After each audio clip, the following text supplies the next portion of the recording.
aku datang untuk meminta restu dan bantuanmu, kata si Netanyahu. Namun satu hal, kata si Rabbah Yahudi, satu hal yang tidak berubah adalah kenapa Mesias itu masih belum juga datang. Mesiasnya Yahudi ini siapa namanya? Tidak diketahui namanya. Oh, iya. Dan orang Yahudi pun tidak tahu kapan datang, ya, sampai kondisi ini tercipta. Oh, kok semua di dunia ini kan sudah nggak ada.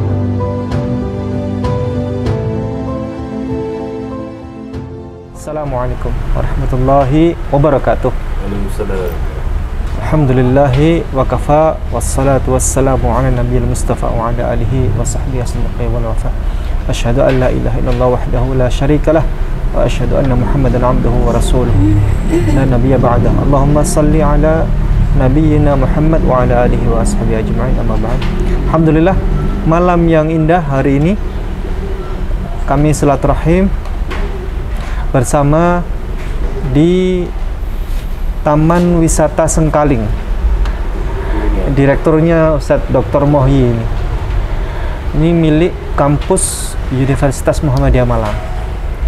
Nah, ada beberapa tamu, yakni dari kalangan apologet Islam Muslimah, yakni Ibunda Etika Nur dan Ibu Indri Mu'alaf, yang paling disayang oleh kawan-kawan Kristen dan Katolik, Bu Indri ini. Alhamdulillah. Baik, sebelumnya tadi alhamdulillah ini baru datang, saya buka barusan, ini paket kiriman, saya juga kaget ini, lama soalnya, ini ternyata baru datang. Alhamdulillah, kiriman paket dari sahabat saya Mas Arif Afdali di Jepang, yakni Al-Quran berbahasa Jepang. Ini saya ucapkan terima kasih terbanyak karena ini kado spesial buat saya. Ini sei huruf kanji, sei Quran. Ini Quran. Ini Holy Quran. Sei itu suci, Quran yang suci. Kemudian ini Nihong Muslimu. Nihong itu bahasa Jepang. Iya, Muslim Jepang, Asosiasi Muslim Jepang. Jadi ini diterbitkan oleh Asosiasi Muslimin di Jepang. Nah, menariknya orang Jepang itu tidak ada suku kata la. Ya, la enggak ada. Ra. Jadinya ra. Ra. Karena hurufnya itu Akasatana Hamayara wa Jadi sulit mengucapkan L dia. Tidak ada la. Semuanya dibaca dengan ra. Nah, ini saya coba buka di surat Al-Ikhlas. Qul huwallahu ahad, tercantum di sini, mungkin gelap ya, tapi nggak apa-apa. Tercantum di sini adalah ini, Qul huwallahu ahad. Bacanya Allah itu tulisannya Ar-Ra. Dan tidak maksudnya tidak asing kalau di sana orang Jepang itu kalau sholat Allahu Akbar begitu. Iya. Terdengar seperti R. Agak unik begitu. Kalau dan dia nggak bisa mengucapkan huruf mati di belakang. Hotel L itu hotero, jadi hotel jadi hotero. Saya ucapkan terima kasih yang terbanyak kepada Abang Arif Afdali di Jepang di sana, kirim ke sini. Ini bahasa Arab, terjemahnya ke bahasa Jepang. Ada kanji, ada huruf hiragana, ada huruf katakana. Ini beberapa huruf asing diidentifikasi, direpresentasikan sebagai huruf katakana. Baik, alhamdulillah, kita malam ini ada satu tema yang menarik, yakni apa itu? Temanya saya buka dari sini. Saya buka dari sini, yakni ada satu kiriman dari kawan tahun 1990. Pada saat itu Benyamin Netanyahu itu yang masih terlihat muda, wajahnya masih muda, tidak terlihat seperti tua seperti sekarang. Karena Ya. beberapa puluh tahun yang lalu kan. Itu bertemu dengan seorang pendeta Yahudi, bertemu dengan rabai Yahudi. Rabai. Ya. Kemudian mereka membahas soal Mesiah. Ada yang protes di situ. Kenapa nggak turun-turun begitu? Ya. Mana Mesiahnya? Nah, ini videonya kurang lebih. Nah, ini. Jadi pertemuan yang menanyakan, ya, rabai Yahudi ini menanyakan soal Mesiah belum juga datang, ya. Di sini ada percakapannya. Jadi aku datang untuk meminta restu dan bantuanmu, kata si Benyamin Netanyahu. Kemudian dalam segala bidang pribadi maupun politik, ya. Sejak terakhir kita ketemu sudah banyak perubahan yang terjadi, kata si pendeta. Benar, banyak hal yang, namun satu hal, kata si rabai Yahudi, satu hal yang tidak berubah adalah kenapa Mesiah itu masih belum juga datang. Ya, kata si rabai begitu. Ya, kemudian jadi lakukan sesuatu untuk mempercepat kedatangan Mesiah. Rabai meminta tolong kepada Benyamin Netanyahu, ayo lakukan sesuatu supaya Mesiah ini cepat turun. Kata Benyamin Netanyahu, ya kami sedang lakukan itu. Ternyata itu tidak cukup, kata rabai. Nah, sampai hari ini nggak datang ini. Begitu. Apa ini? Bagaimana? Apa yang kita tunggu? Gitu. Ayo lakukan secepatnya. Saya tunggu kabar baik. Kamu harus lakukan sesuatu yang kira-kira Mesiah bisa turun secara cepat. Kurang lebih begitu obrolan antara Benyamin Netanyahu dan rabai Yahudi tersebut. Nah, ini monggo Bunda Etika. Ini Mesiah apa sih yang sedang ditunggu oleh Israel? Semua orang penasaran. Siapa Mesiah ini? Apakah Imam Mahdi atau siapa? Kalau Yesus Kristus bukan. Mereka kalau perspektif Kristen ya Yesus. Ya, tapi Yahudi tidak percaya sama Yesus. Ya. Monggo silakan Bunda Etika. Ya, bismillahirrahmanirrahim. Assalamualaikum warahmatullahi wabarakatuh. Waalaikumsalam. Memang Mesiah ini selalu menjadi topik, ya. The Mesiah, artinya Mesiah yang akan datang pada akhir zaman. Ini selalu menjadi ditunggu-tunggu oleh orang Yahudi. Ya. Ya, kalau dalam perspektif Kristen kan Mesiah ini adalah Yesus Kristus. Ya. Ya. Dalam perspektif Yahudi bukan. Kenapa sampai berbeda pendapat antara Yahudi dan Kristen? Saya secara umum aja yang paling banyak membahas tentang Mesiah itu ada di Yesaya 11. Yesaya 11, ya. Saya bacakan Yesaya 11. Silakan. Ya. Apa Mas Ipung bisa membacakan yang suaranya lebih bagus sampai ayat 10? Dari ayat 1 ya? 1 sampai 10. Oke. Nah, ini Raja Damai yang akan datang. Suatu tunas akan keluar dari tunggul Isai, dan taruk yang akan tumbuh dari pangkalnya akan berbuah. Roh Tuhan akan ada padanya, roh hikmat dan pengertian, roh nasihat dan keperkasaan, roh pengenalan dan takut akan Tuhan.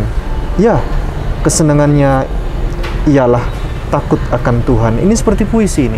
Iya. Saya memang bagus kata-katanya.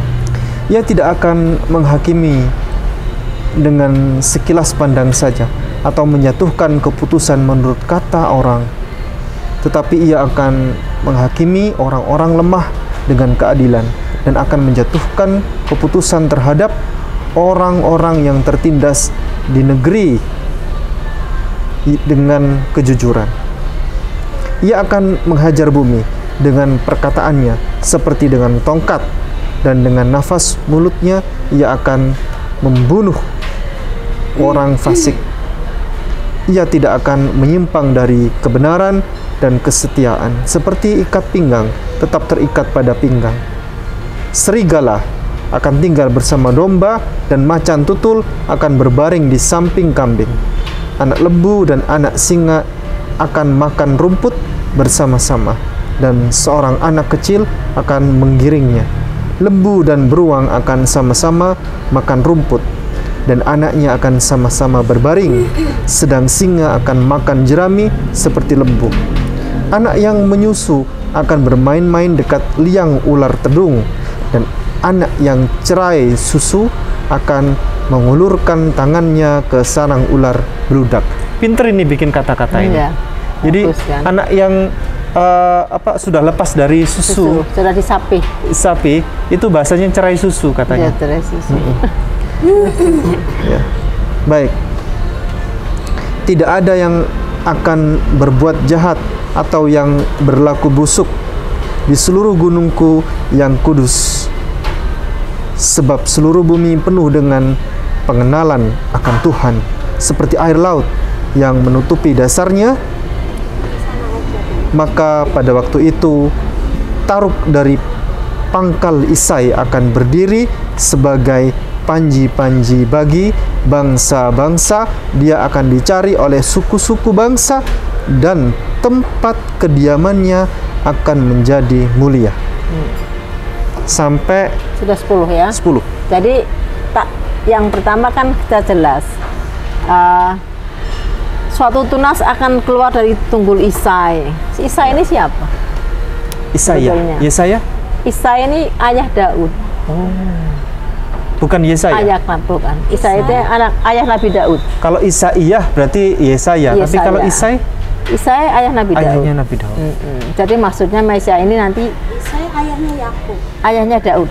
Ayahnya Daud. Jadi Mesias ini akan lahir dari keturunan Daud. Dari keturunan Daud, makanya kan dalam Injil Matius dan Lukas kan selalu dihubungkan dengan keturunan Yehuda. Ya, karena Daud kan dari Yehuda ya, yang menjadi raja. Nah, Isai ini bapaknya ada, kalau bahasa Inggrisnya apa, Yesi apa kalau nggak salah ya, bahasa Jesse bahasa Inggrisnya, kalau di King James Version. Ya. Jesse. Jesse sama. Kalau di King James Version jadi Jesse. Nah, menurut orang Yahudi itu sangat percaya bahwa suatu saat itu Mesias akan datang. The Mesias, yang Mesias yang ditunggu-tunggu pada akhir zaman. Ya kan? Pertama, ciri-cirinya dia dari tunggul Isai. Artinya dia dari keturunan Daud. Keturunan artinya bukan keturunan rohani ya. Kalau dalam perspektif Kristen kan Mesias Yesus ini kan lahir dari tanpa ayah. Kalau ini benar-benar orang normal gitu loh. Memang dia manusia normal, lahir dari ayah dan ibu. Nah, Mesias ini tujuannya yang ditunggu-tunggu oleh Yahudi ini untuk apa? Untuk memimpin orang Yahudi begitu? Seluruh dunia akan dipimpin oleh Mesias ini. Jadi roh Tuhan, Mesias ini ciri-cirinya apa? Roh Tuhan akan ada padanya, roh hikmat dan pengertian, roh nasihat dan keprakasaan. Jadi Mesias ini orang-orang yang benar-benar lurus, yang orang yang sangat bijak, sangat baik, dan dia juga pemimpin spiritual seluruh dunia sekaligus pemimpin seluruh bangsa. Ini yang akan mendamaikan semua bangsa di dunia kalau dalam perspektif Judaisme. Pada saat Mesias datang ini tidak ada perang, tidak ada orang saling perang, karena ia akan menghajar bumi dengan perkataannya seperti dengan tongkat, dan dengan nafas mulutnya ia akan membunuh orang-orang fasik. Pastinya segala kejahatan akan dia tumpas. Nah, pada saat Mesias datang ini semua orang di dunia ini sudah mengenal Tuhannya Israel, gitu loh. Artinya semua agama di dunia ini sadar bahwa ternyata Tuhan Israel ini yang benar gitu. Nanti orang-orang akan memegang punca baju orang Israel, ternyata Tuhanmu yang benar ya gitu loh. Maksudnya kalau dalam ini kan Islam sudah benar, karena menurut orang Yahudi kita menyembah Tuhan yang sama, ya kan. Nah, terus pada saat Mesias datang ini suasana akan sangat harmonis. Misalnya nih, serigala akan tinggal bersama domba dan macan tutul akan berbaring di samping kambing. Jadi sekalipun orang itu jahat dia jadi baik gitu, nggak ada orang jahat. Jadi serigala ini kan galak, tapi dengan domba nanti rukun, jadi semua orang itu rukun gitu. Nah, jadi tanda-tanda Mesias dalam perspektif Yahudi itu, pertama dia lahir dari orang normal, ya, kemudian dia akan menjadi pemimpin spiritual sekaligus pemimpin seluruh bangsa. Semua bangsa akan mengenal Tuhannya Israel dan hanya menyembah pada satu Tuhan, Tuhannya Israel. Kemudian semua bangsa akan damai. Jadi bangsa yang misalnya Amerika yang besar kayak serigala itu akan damai dengan negara yang kecil gitu loh, akan damai dengan domba. Misalnya itu ini perlambang aja, kata-kata serigala domba. Cuma yang kuat pun akan dengan yang lemah akan berdampingan. Nah ini salah satu ciri-ciri Mesias. Jadi dia akan berdiri sebagai panji-panji. Jadi maka pada waktu itu Taruk dari pangkal Isai ini akan berdiri sebagai panji-panji bagi bangsa-bangsa. Dia akan dicari oleh suku-suku bangsa dan tempat kediamannya akan menjadi mulia.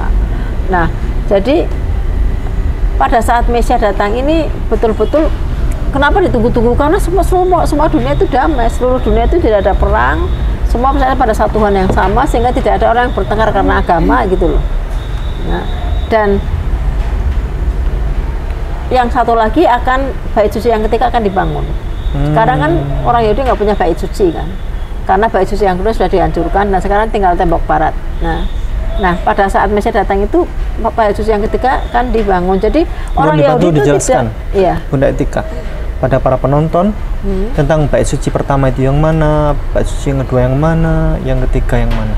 Bait suci pertama kan didirikan oleh Salomo. Ya, jadi sebetulnya yang menggagas adalah Raja Daud, ya, ada di 1 Samuel 7 kalau nggak salah. Itu Daud mengatakan, masakan aku tinggal di pohon kayu aras sementara Tuhan itu diam di tempat yang tidak layak. Maksudnya sebagai raja kan dia rumahnya mewah, tapi rumah Tuhan sendiri kok terbuat dari kemah yang jelek. Dulu kan belum ada bait suci. Bait suci itu tidak permanen, bentuknya kemah gitu loh. Jadi orang Israel ini kan sering mengembara kemana-mana. Jadi kemahnya suci itu nanti dibangun pada saat dia di mana kemah suci dibangun. Tabut perjanjian itu dibawa kemana-mana. Tabut perjanjian ini kan berisi 10 perintah Allah itu loh batu. Nah ini kan sangat disakralkan oleh orang-orang Yahudi, ya, sakral tapi bukan disembah, karena itu adalah 10 firman Tuhan yang diberikan pada Nabi Musa. Nah pada saat bait suci belum didirikan itu berupa kemah suci. Jadi seperti misalnya bangsa Israel ada di kota mana di Mesir, setelah keluar dari Mesir mereka akan membangun tenda-tenda sebagai bait suci. Kemah suci tabernakel kalau namanya bahasa Yunaninya.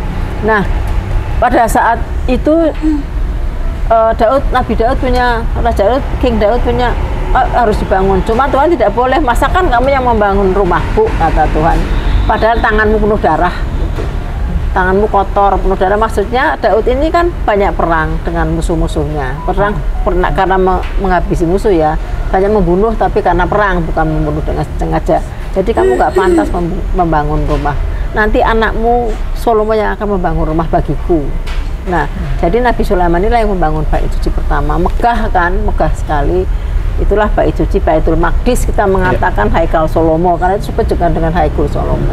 Nah, bait suci ini menjadi tempat peribadatan bagi seluruh orang Israel. Kan kalau di bait suci kan selalu ada pelataran, ada ruang kudus, ya. Kemudian ada Kodes HaKodesim, ruang yang maha kudus adalah tempat tabut perjanjian disimpan. Yang ada di bait suci semua yang menyanyikan lagu-lagu pujian, yang kan di situ ada banyak kegiatan, ada korbanot, itu semua yang melakukan adalah orang-orang Lewi dari suku Lewi. Nah, bait suci ini kan menjadi pusat keagamaan, pesta, hari raya, pesta, semua orang Yahudi ada di bait suci. Nah, pada abad ke-6 sebelum Masehi itu dihancurkan oleh Nebukadnezar. Babilonia. Ya. Karena orang Israel mulai lupa pada Tuhan, jadi dia dihukum, bait sucinya dihancurkan pada saat masa Raja Yekonia. Raja Yekonia. Nah, Yekonia itu namanya Yoyakin, anak dari Yoyakim. Yoyakim itu anak dari Raja Yosia. Yosia itu anak dari Raja Uzia. Nah, terus dihancurkan sehingga orang Israel dibuang ke Babel, ya kan?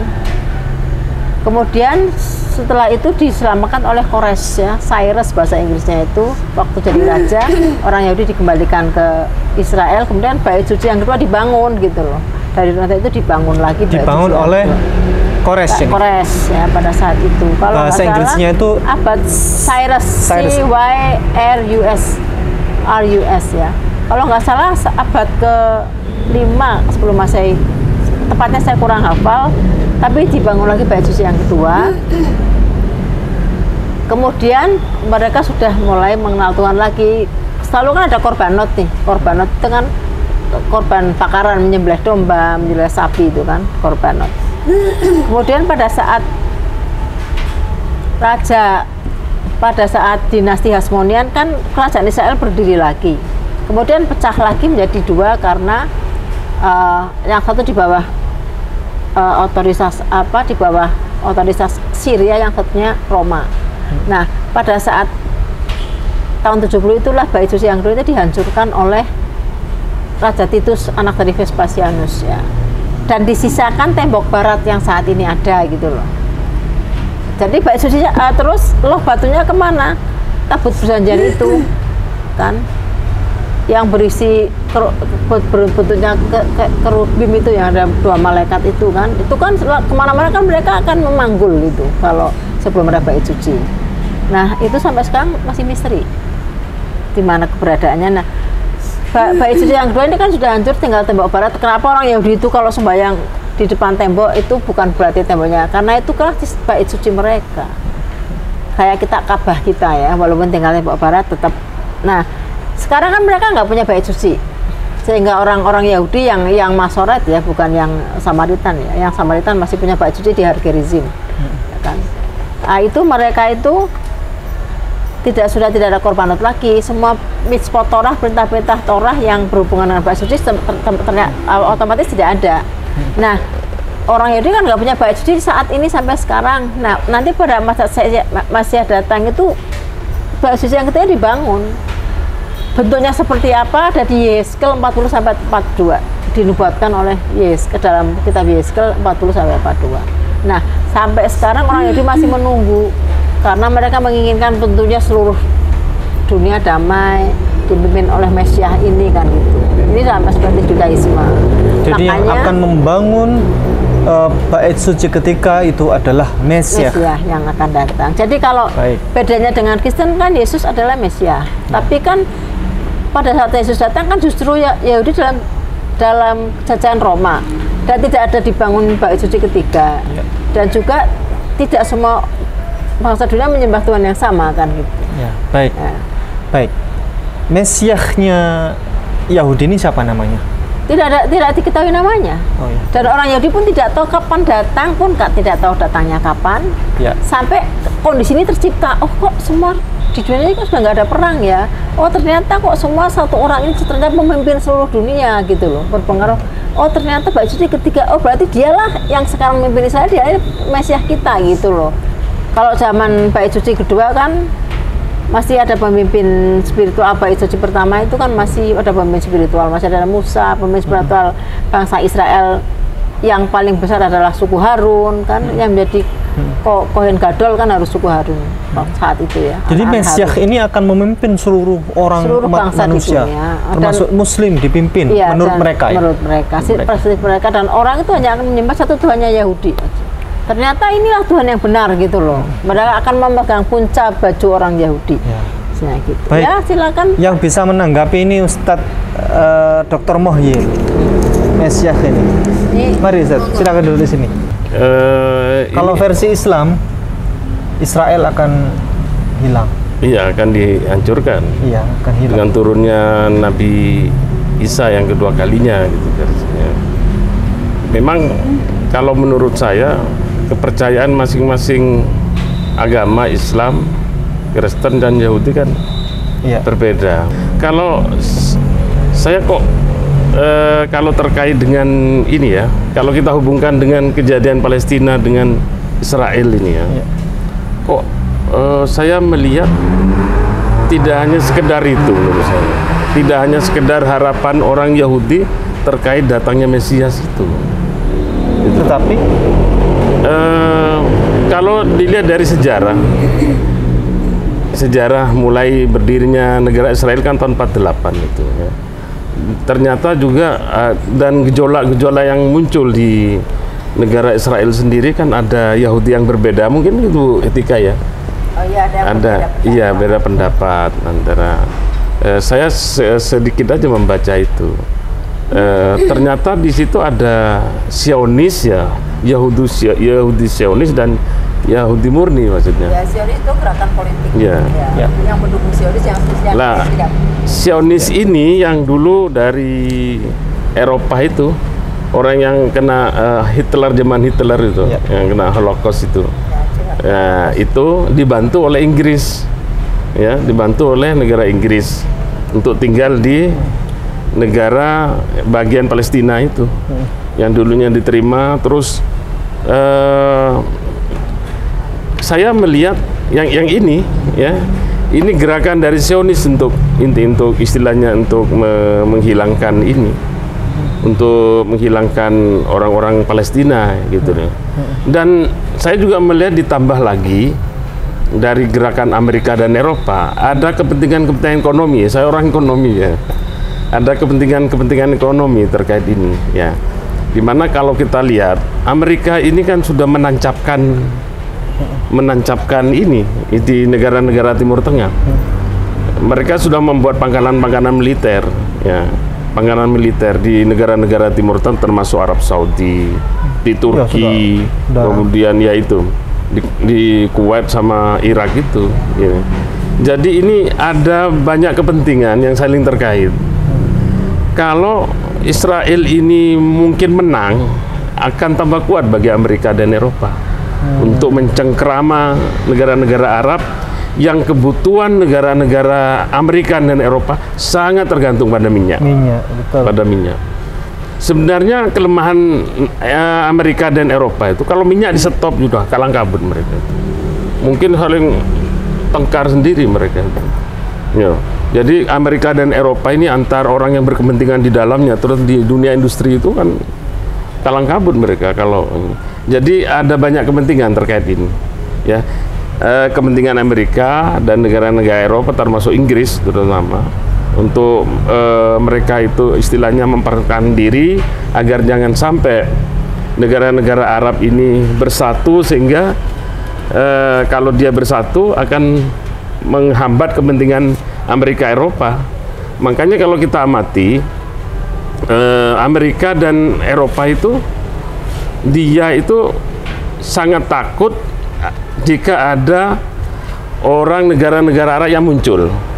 Biasanya ciri khasnya orang-orang Arab itu kan kalau ada yang satu muncul kuat, maka bisa merangkul yang lain. Maka setiap orang yang muncul dihabisi dengan berbagai alasan, termasuk di Irak itu dengan difitnah itu membuat ini nuklir ya kan gitu. Itu kan suatu pengalian itu suatu pengalian itu. Jadi dikaitkan dengan Yahudi. Yahudi kebetulan punya keyakinan dia akan sangat mengharap datangnya Mesias itu. Datangnya Mesias itu. Ya Mesias harapan Yahudi seperti yang dijelaskan oleh Bu Tika tadi. Tapi kalau kita bandingkan dengan ciri-ciri yang dari agama Kristen ya. Tentunya berbeda Ibu Tika ya. Beda, sangat berbeda. Karena Yahudi tidak membuat mukjizat-mukjizat. Iya. Seperti Yesus yang dilakukan Yesus. Bukan jadi Mesias Yahudi tidak membuat mukjizat seperti yang dilakukan Yesus. Juga dia tidak disiksa, tidak disalib. Iya. Dia tidak terjadi apapun. Dia manusia biasa normal. Iya, aja. Manusia biasa yang dan dia lahir ilahi. Dari bapak ibu. Bukan bagian dari ilahi. Kalau Yesus kan ilahi toh. Iya. Tuhan yang menjelma. Dia bukan, dia manusia murni, tidak ada kaitannya dengan keilahian. Iya. Makanya berbeda. Makanya kalau ditanya orang Yahudi kok nggak percaya Yesus, ya karena Mesias mereka memang ciri-cirinya seperti itu. Tanda-tandanya seluruh dunia damai, bait suci ketika dibangun. Jadi kalau itu tidak sesuai dengan kriteria yang mereka alami, ya mereka nggak akan percaya Yesus sebagai Mesias gitu loh. Nah, sementara Kristen percaya bahwa Yesus sebagai Mesias karena dia menebus dosa manusia. Itu perspektif masing-masing kan, terpulang kepada siapa yang benar kan, terpulang kepada percayaan masing-masing. Nah, kita sebagai Muslim kan juga punya keyakinan yang berbeda dengan mereka. Gitu. Jawabannya di kristologi. Iya. Jadi ini terkait dengan kasus Palestina Israel ini. Jadi saya tidak hanya sekedar melihat ya keinginan bangsa Yahudi saja. Ada kepentingan-kepentingan lain gitu loh. Ya, kepentingan politik jadi juga banyak, ada. Ya, termasuk politik itu. Kepentingan ekonomi juga ada. Apakah gitu, memang ini yang ditonjolkan, dibesar-besarkan? Yang dibesar-besarkan, istilahnya keinginan bangsa Yahudi agar Mesias ini datang sehingga dia seakan-akan dia ya dimaklumi untuk melakukan suatu tindakan yang penghancuran terhadap ini. Jadi kalau Mesias ini kan sudah ditunggu sejak lama. Iya, memang ditunggu sejak lama. Masalah Palestina sejak dulu kan, ditunggu. Mereka menunggu sejak lama untuk datangnya Mesias. Sampai sekarang pun, makanya kalau Rabi menerangkan, kita tidak tahu sampai ini terlihat kondisi ini. Oh iya ya, berarti orang ini adalah Mesias. Ternyata dia memimpin seluruh dunia damai, baik suci. Nah, inilah dia Mesias ini gitu loh. Jadi sebelum kondisi tercipta itu ya dia tidak tahu siapa orangnya. Yang jelas yang cuma ciri-cirinya adalah dari Tunggul Isa gitu. Tapi secara logika begini, ya logika ya. Kalau orang Yahudi dia menunggu Mesias, berarti dia sangat yakin terhadap agamanya. Oh iya. Kalau orang itu yakin terhadap agamanya, berarti dia istilahnya merasa dekat dengan Tuhan, seperti yang dijanjikan Tuhan. Kenapa kalau dia dekat dengan Tuhan kok dia seakan-akan mengabaikan pembunuhan terhadap ya kan gitu, kayak bertentangan gitu. Karena begini, Zionis ini kan sebetulnya gerakan politik. Jadi gini, Judaism, Jews, and Zionis itu tidak sama. Nah, berarti kesimpulannya sebenarnya kesimpulan sementara bahwa yang menonjol adalah ya Yahudi Zionis itu, yang terkait dengan kepentingan dia. Jadi Zionis dari kata Zion, Bukit Zion, di mana bait suci itu berada. Jadi Zion, gitu. Jadi Zion. Kata Zionis dari kata Zion. Baik. Iya. Sain. Terakhir Set, Bu Indri, penasaran dengan jawaban Bu Indri? Mungkin ada waktu langsung tutup poin Bu Indri. Apa kira-kira komentarnya? Tetapi ini ada ayat-ayat yang harus saya tampilkan. Dari Kristen. Ya, ini dari perspektif Kristen ya. Bu Indri masih Kristen? Kristologi. Oh, Kristologi.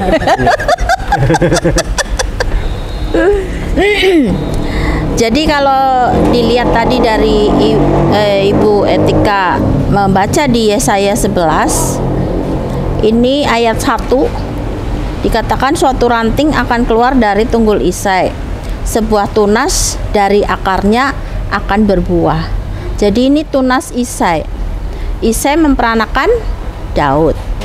Jadi ini tunasnya dari Daud.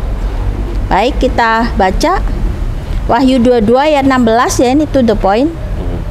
Yesus berkata, "Aku Yesus telah mengutus malaikatku untuk memberi kesaksian tentang semuanya ini kepadamu bagi jemaat-jemaat. Aku adalah tunas, yaitu keturunan Daud." Tunas ya, keturunan Daud ya. Hubungannya dengan Yesaya 11 tadi ya. Lalu di Yeremia juga dikatakan bahwa YHWH berkata, pada saatnya nanti aku akan memberi Daud tunas yang perbuatannya benar ya, karena Yesus juga disebutkan di dalam Quran juga, Nabi Isa dia suci ya, dia tidak berdosa. Nah, jadi dari tunas Daud, tunas yang perbuatannya benar, seorang raja yang berkuasa. Di dalam perspektif Kristologi, Yesus adalah raja. Kemudian Yeremia 33 ayat 15 juga mengatakan hal yang sama. Aku akan menumbuhkan bagi Daud tunas yang perbuatannya benar. Zakaria juga, Zakaria 38, Imam besar Yesua, aku mendatangkan hambaku yang bernama Tunas. Jadi tunas ini disebutkan juga di Zakaria 6:12. Kemudian to the point mengenai nama Yesus. Yang ditunggu-tunggu Israel itu Mesias bin David. Yang dipercaya oleh Kristen Mesias bin Yosef. Berbeda sih. Kalau dilihat dari kata Mesias, artinya yang diurapi. Itu bahasa Ibrani, Mesias. Kalau bahasa Arab kan Al-Masih. Kalau bahasa Yunani, Kristus. Isos Kristus, Yesus Kristus. Yang bernama Mesias hanya Yesus. Yesus Kristus. Isos Kristus. Ditambah Y isosnya karena diibranikan, diyahudikan, jadi ditambah Y isosnya jadi Yesus. Tapi ada Kristosnya, itu gelarnya Yesus memang Kristus. Kristus itu bahasa Yunani, Mesias itu bahasa Ibrani. Jadi kalau menurut perspektif Kristen dalam pandangan Kristologi, maka yang dinamakan Mesias gelarnya ada pada Yesus Kristus. Ya, saya rasa demikian, Ustadz. Itu to the point-nya. Ya. Baik, Saya tapi jangan lupa saya tanggapi sedikit Ya. Kristus itu yang dari enggak Mesias. Jadi kalau dalam perspektif Judaism itu Yesus gini, Zera, keturunan Zera itu dari keturunan biologis. Artinya Yesus ini kan lahir bukan dari keturunan biologis, bukan biologis. Jadi dari Maryam yang suci. Seperti juga Quran mengatakan Isa putra Maryam. Jadi Quran nggak pernah Nabi yang disebutkan dengan Isa ibnu itu hanya Nabi Isa, yang lain nggak ada. Untuk menegaskan bahwa Nabi Isa ini tidak punya ayah. Ya, semua Nabi akan mengatakan dalam Quran selalu hai kaumi. Maksudnya ya kaumi, wahai kaumku. Kecuali Nabi Isa nggak pernah mengatakan ya kaumi, tetapi hai Bani Israel. Walaupun dia Yahudi, tapi dia tidak ada darah dari ayah karena identitas kebangsaan apa itu dari garis ayah. Nah, itu yang pertama. Jadi orang Yahudi tidak bisa menerima itu karena Mesiasnya itu benar-benar memang Zera dari Daud. Jadi keturunan dalam arti biologis. Itu yang pertama. Yang kedua, dia bukan Tuhan. Ya kan? Kayak Yesus kan dianggap Tuhan, ya kan? Yang ketiga, tidak juga disalib. Ya, tidak membuat mujizat. Dan yang terakhir, dia bukan ya, jadi gini. Pertama, karena Yesus bukan dari biologis ya. Yang kedua itu kan dalam isi silsilah menurut Matius kan Yesus adalah keturunan Zekonia. Jadi ada 14 jadi di Matius 1:17 sampai kalau nggak salah. Jadi pokoknya di Matius 1 itu silsilah Yesus ada. Jadi 14 keturunan dari Abraham ke Daud sampai ke mana gitu kan, sampai akhirnya ke Yesus.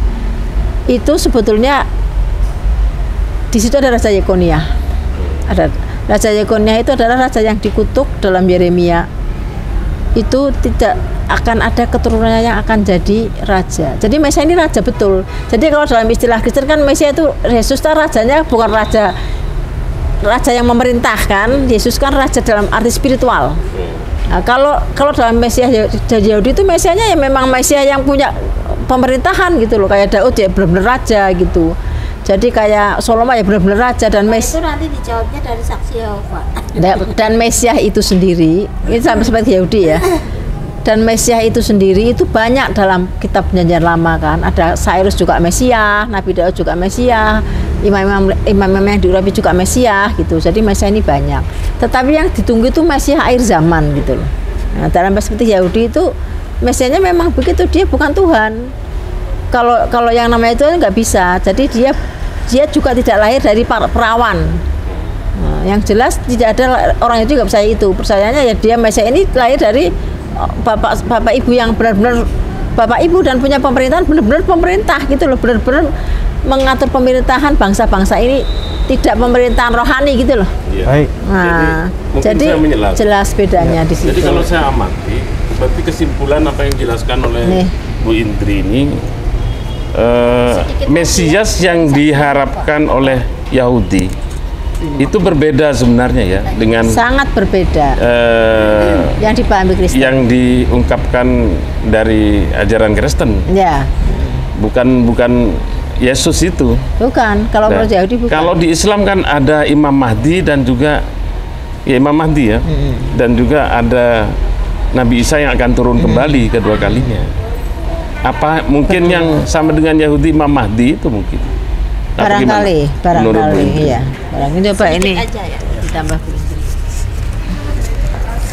Iya, jadi menurut perspektif Yahudi tadi memang Mesia itu manusia biasa, dan menurut perspektif saksi Yehova, Yesus adalah manusia, bukan Tuhan. Tapi kan lain Dan dari iya sebentar lagi, ya sebentar. Jadi perspektif dari saksi Yehova, Yesus itu bukan Tuhan, Yesus itu manusia. Betul. Jadi memenuhi sebagai Mesias. Dan nanti di akhir zaman akan ada jannah, paradise, firdaus yang akan diperintah oleh Yesus Kristus sebagai rajanya, karena Yesus diangkat sebagai raja, rajanya bumi, jadi bumi firdaus gitu. Nah, jadi bumi firdaus nanti rajanya Yesus, dan Yesus bukan Tuhan, dari saksi Yehova begitu. Baik, di kalangan Islam Saya juga tambahkan. Jadi ada miripnya, hanya mirip saja. Coba hanya bedanya tidak dari virgin. Kayak sebab tetap Yesus kan orang virgin. Jadi kalau Yahudi bukan virgin. Jadi benar-benar manusia normal, ayah dan ibu, bukan dari virgin ya. Dan tidak disalib. Yesus kan disalib.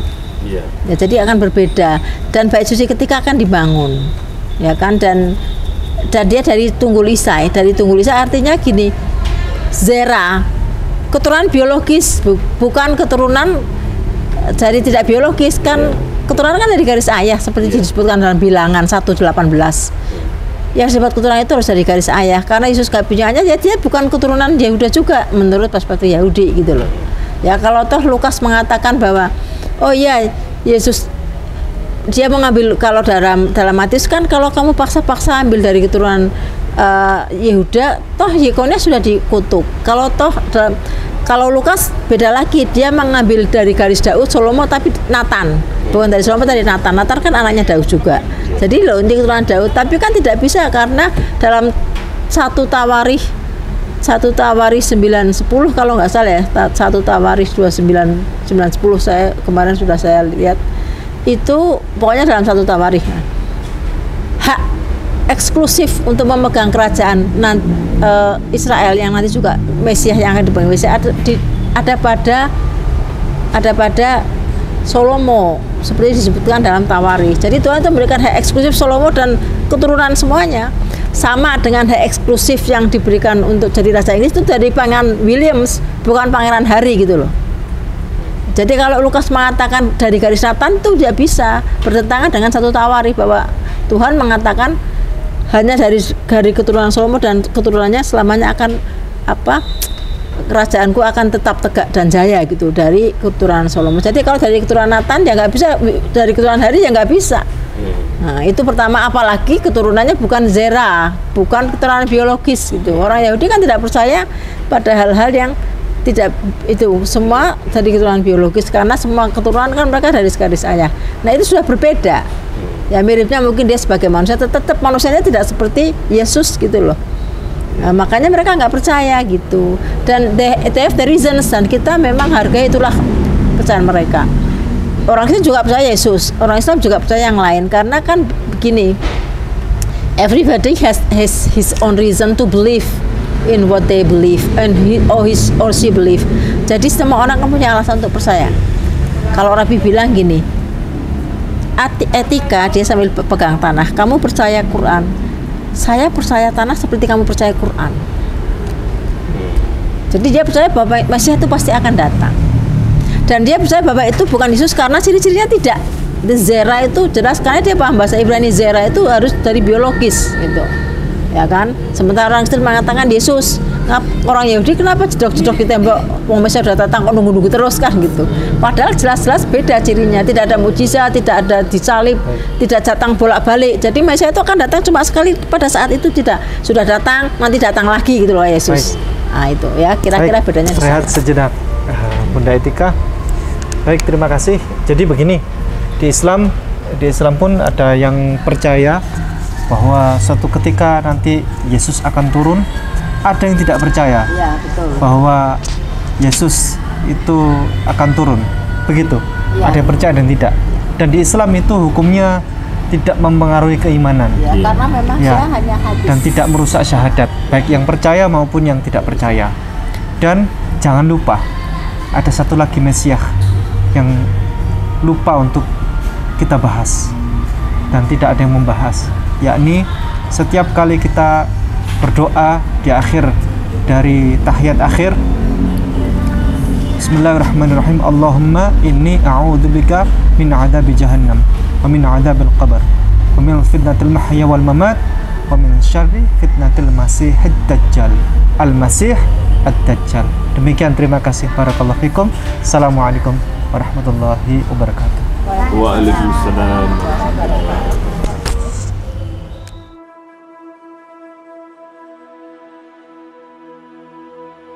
Masjid Nurul Iman Puncak Boring Indah ini sedang perluasan lahan, biar dijelaskan oleh para tuan guru, para ustadz yang ini, Allah yang di sini. Saya jelaskan, Masjid Nurul Iman ini punya cita-cita yang luar biasa, ingin dikembangkan dari yang ada yang lebih baik lagi. Maka dengan kondisi lahan yang sedemikian ini, kita ingin mengembangkan lagi lebih luas, karena ini juga sudah tidak mencukupi lah, sekitar 200 jamaah sampai 250 sudah mencukupi. Maka kita berpikiran lebih representatif lagi, kita maunya mengadakan tambahan lahan di sebelah utara masjid ini, kurang lebih lahannya 1541 meter persegi. Ini adalah lahannya, lahan yang akan menjadi lahan perluasan. Luas kurang lebih berapa? 1541. Perluasannya 1541. Kebutuhan dananya pinten? Kebutuhan dananya sekitar 1,6 dan kami baru membayar kurang lebih 625-an juta. Masih kurang banyak. Masih banyak. Masih kurang banyak, tapi itu sedikit. Masih banyak kesempatan untuk Ya. kita semua Alhamdulillah. meraih ladang amal. Amin, amin ya Allah. Itu banyak, tetapi kalau sama Allah diberikan pertolongan itu sedikit. Insya Allah. Amin, amin, amin, amin. Dimanapun Anda berada, walaupun Anda tidak berada di wilayah Jawa Timur, Malang, atau di Pulau Jawa bahkan, mungkin Anda ada di luar negeri, mungkin Anda ada di kota-kota lain di seluruh Indonesia. Anda sedang diundang untuk menikmati berkah. Anda terima? Mari bergabung bersama kami dengan para tuan guru kita di Malang, di Puncak Boring. Ketika ada tempat didirikan dan setiap orang yang datang ke tempat itu menaruh kepalanya di atas tanah sambil berseru Subhana rabbiyal a'la wa bihamdi, maka Anda pun ada di situ. Dan malaikat Allah insya Allah memperhitungkan setiap orang yang bahkan tidak ada di sekeliling orang itu yang sedang bersujud di tempat ini. Saudaraku muslimin wal muslimah rahimakumullah, mari kita ada di pesta ini. Pesta apa? Pesta berkah dari Allah yang bahkan ketika kita mati masih berjalan terus sebagai amal jariah. Saudaraku, demikian. Allah sayang, Allah berkahi. Di sini kami menawarkan paket-paket untuk para donatur atau para dermawan yang berkenan. Ada paket yang bernama yaitu paket Abdul Rahman bin Auf, atau paket Zubair, atau paket muslimin Rp100.000, atau di bawah itu kami juga masih menerima. Kami dengan senang dan berbangga hati, berapapun yang disampaikan kami akan tampung dan kami wujudkan untuk tanah perluasan Masjid Nurul Iman ini. Rekening kami adalah di Bank Syariah Indonesia dengan nomor rekening sekian, yaitu 664 000 1230, dan kontak person juga di sini kami juga jelaskan Atas nama Sinten? atas nama Yayasan Nurul Iman Al Kamil. Langsung ke yayasan kami, bukan nama pribadi tapi ke yayasan panitia. Mungkin info jelas atau transfer atau pengiriman dan lain-lain, ada nama di sini yaitu pertama Pak Haji Cahyo, Terus saya sendiri Muhammad Mansur, Pak Haji Edi, Pak Haji Muhammad Iqbal, Pak Haji Saiful Ahyar. Baik, alhamdulillah perjalanan kali ini kita akhiri. Jazakumullah khairan katsira. Assalamualaikum warahmatullahi wabarakatuh. Waalaikumsalam warahmatullahi wabarakatuh.